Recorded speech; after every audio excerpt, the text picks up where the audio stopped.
शहर से दूर पहाड़ी रास्ते पर एक टूटा फूटा बंगला था। वो कई वर्षों से बंद था और सुनसान पड़ा था। चार दोस्त आरब, काव्या और रोहित एडवेंचर के शौकीन थे। वो लोग वहाँ पर रात गुजारने का फैसला करते हैं। सब हंसते हुए बंगले के अंदर जाते हैं। अंदर हवा नहीं, सिर्फ गंध और सड़न थी और दरवाजा अपने आप बंद हो जाता है।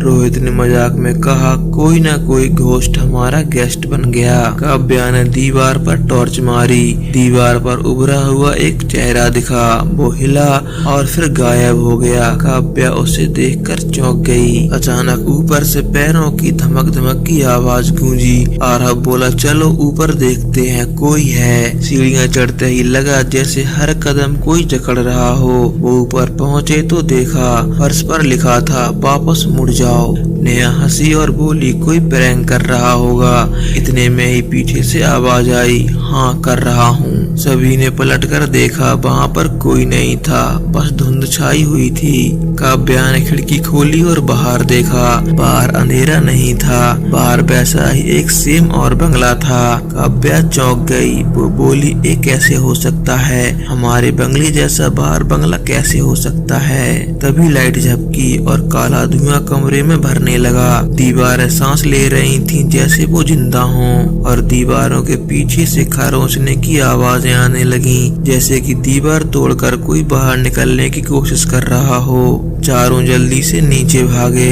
तभी दीवार से एक जला हुआ हाथ निकला और रोहित को एक झटके में दीवार के अंदर ले गया। वो तीनों लोग नीचे पहुँचे तो दरवाजा गायब था। जहाँ पहले दरवाजा था अब वहाँ पर ईंटें लगी हुई थी। तीनों ने पलट कर देखा तो रोहित गायब हो गया था। तीनों के शरीर सुन्न हो गए, मुंह खोले के खुले रह गए। आरब बोला, ये जगह हमें खा रही है। अचानक लाइट बंद हो गई, सिर्फ सांसों की आवाज और किसी की हंसी और जमीन पर खून की बूंदें गिरने की आवाज आ रही थी। काव्या ने टॉर्च ऑन की और दीवार पर देखा। दीवार पर लिखा था, 4 आए थे अब 3 बचे।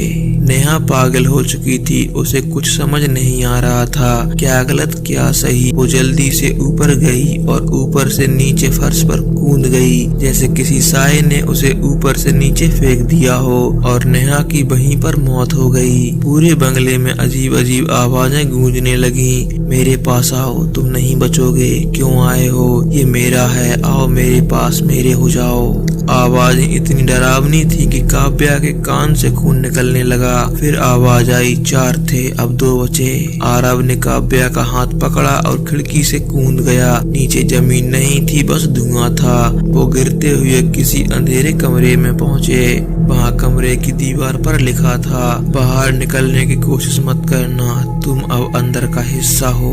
अचानक चारों तरफ से वही डरावनी आवाजें, किसी की फुसफुसाहट, किसी की हंसी और किसी की सांस लेने की आवाजें। नेहा कांपती रही। आरब ने आंख बंद कर ली। दोनों इतने डरे हुए थे कि उस डर से बेहोश हो गए। जब सुबह हुई तो बंगला पूरी तरह शांत था।